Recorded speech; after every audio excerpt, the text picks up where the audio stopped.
This next section of the notes is where we are going to start getting into factoring and solving quadratic equations. This should be a skill from Algebra 2 that you are familiar with. We are going to spend some time reviewing it, but this is going to be one of those tools that we need in order to solve nonlinear system. Nonlinear meaning not lines. So as I'm looking at some of these gross equations, what is it about them that makes them not linear? Well, this one has a gross little cubed with it. This one has a squared and a squared with our x and y variables. And this one has anyone remember what this is? Natural log with it. So what do we do if we don't just have plain x and y variables in our equations? The key is going to be using factoring to solve. So we're going to start with just factoring quadratics and move from there. So first, how do I identify a quadratic equation? Quadratics have an x squared. They will sometimes have a bx term. They will sometimes have a constant, but it's the x squared that makes it a quadratic. Now this format, ax squared plus bx plus c equals 0, we call standard form. And the key thing with standard form is that it is either equal to 0 if we are solving, or it's equal to y if we are graphing. And that a value, when we are factoring, needs to be positive. So the coefficient of that x squared term needs to be positive. So first we are going to factor, and in order to solve by factoring, we need to make sure that our equation is in standard form first. Standard form first.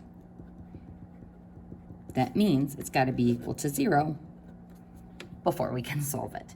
So when we solve by factoring, the very first thing we always check for is a GCF, the greatest common factor. So always make sure that you check for that first, because sometimes it will make your number smaller, or it might be the only way that you can factor. Number 2, if your a value is 1, you can use what I call normal factoring. And if your a value is something other than 1, you can use the X method, the AC method, the box method. Different teachers teach this different ways. I actually teach the X method, which is different from how I was taught it. It was different from what I taught the first couple years of teaching. So X method, I have found to be the most successful with students. So if you haven't seen it, I encourage you to try, but I don't care what method you use to factor, just so long as you can do it. And actually on the site, I have factoring videos posted that go through the ways that other teachers teach them. So if you need a refresher on those methods, you can find them there. Third, after we have factored, this is where we use the zero product property. So before we get into how the zero product property works and this factoring stuff, if you're asking, well, why do we have to factor? It's because of how algebraically quadratic equations are not easily solvable. So if I told you to solve this quadratic, it's got a little x squared there. If I told you to solve it for x, your first instinct might be to isolate the x stuff by subtracting the 20. So x squared plus 9x equals negative 20. Is there any way for me to add those two terms together? Oh, that's a no. Sometimes what students will do is they will try to do this and factor out an x from both of them. Well, if I have x times something, x plus 9 equals negative 20, how many different factors of negative 20 can you think of? A whole bunch. So even though these are technically factors, the product is not 0. And we need to have the product be 0 in order to use that zero product property. So this is no good. What we're going to do with this quadratic is factor it to look like this.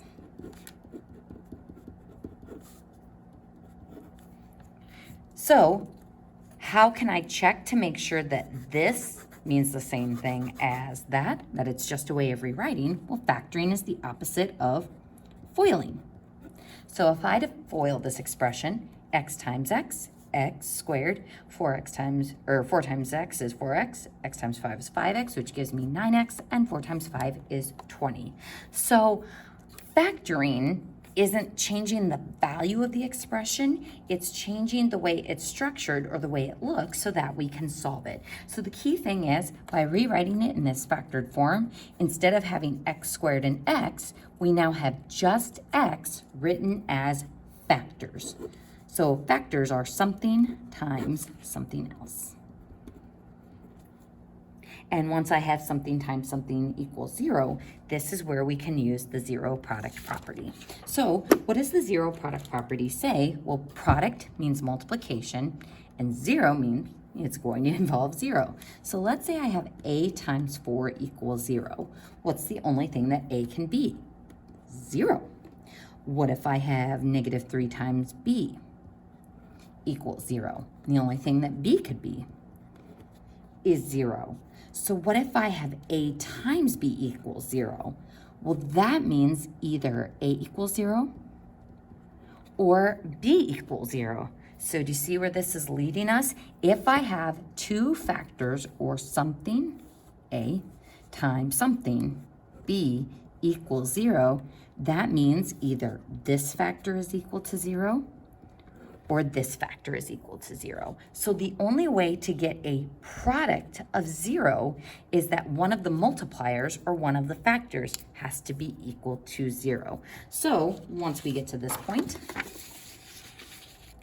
we can say if I have something times something equals 0, that means either the x plus 4 factor is equal to 0, or the x plus 5 factor is equal to 0. And now I have two happy little mini equations that we can solve. Subtract 4 and get x equals negative 4. Subtract 5 and x is equal to negative 5. And wha-bam! Those would be my two solutions. And just like with substitution and elimination, we can always check by plugging back in. Negative 4 squared plus 9 times negative 4 plus 20 does indeed give me 0, as does plugging in negative 5. So you can check yourself by hand, you can check it using your calculator, but it's always a good idea to check yourselves, especially in this first unit where we're primarily going to be solving. So let's go ahead and dive into problem number 1. First, we identify it as a quadratic because it's got the x squared with it. So we want to factor this, and the first thing we check for is a GCF. Is there something I can take out of all of those terms? The x squared, the 8x, and the 12. Well, I can take a 4 out of this two, but not from the first one. I can take an x out of these two, but not from the last one. So there's no GCF.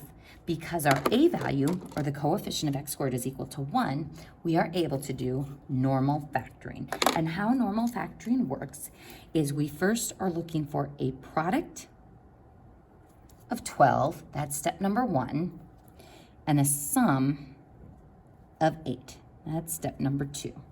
So we're looking for a product of our c value and a sum of our b value using two numbers. So essentially, we know that our factors when we're doing normal factoring are going to be x and something, and x and something else. We've still got the equals 0 onto the end. So it's kind of like cracking a code where we're looking for two numbers that give me a product of 12 and a sum of 8.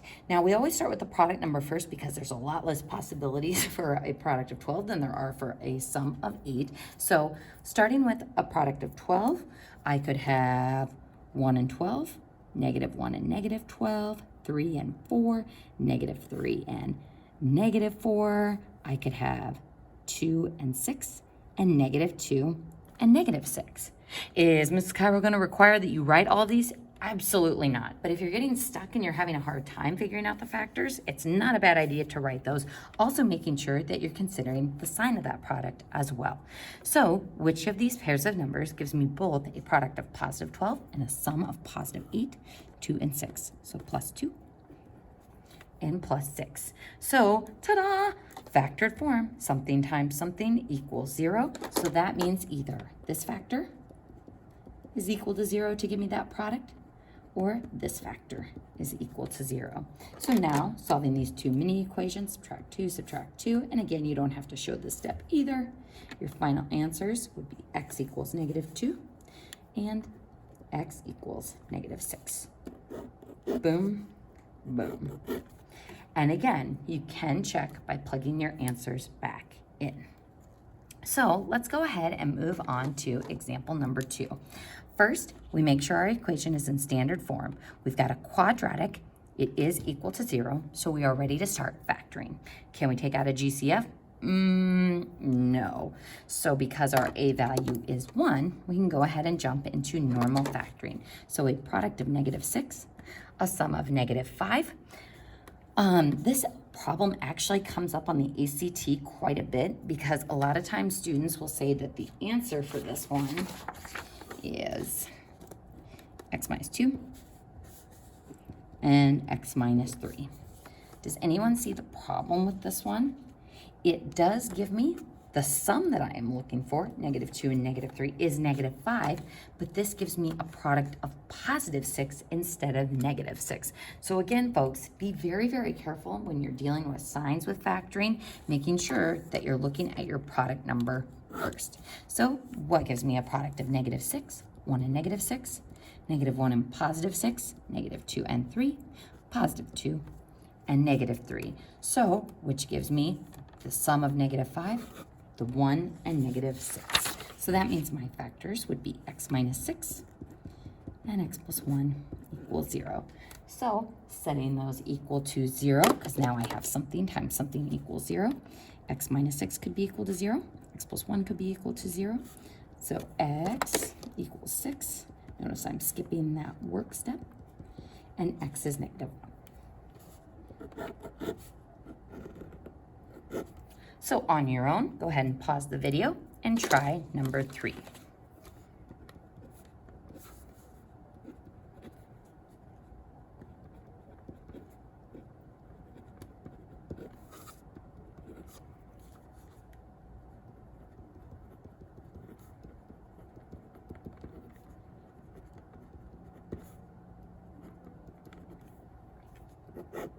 And those would be your final answers. So if you were a bit taken aback, like, ooh, it's a g variable, is it still technically a quadratic? It would be, because it has the variable squared and then the variable a constant, and it is equal to 0.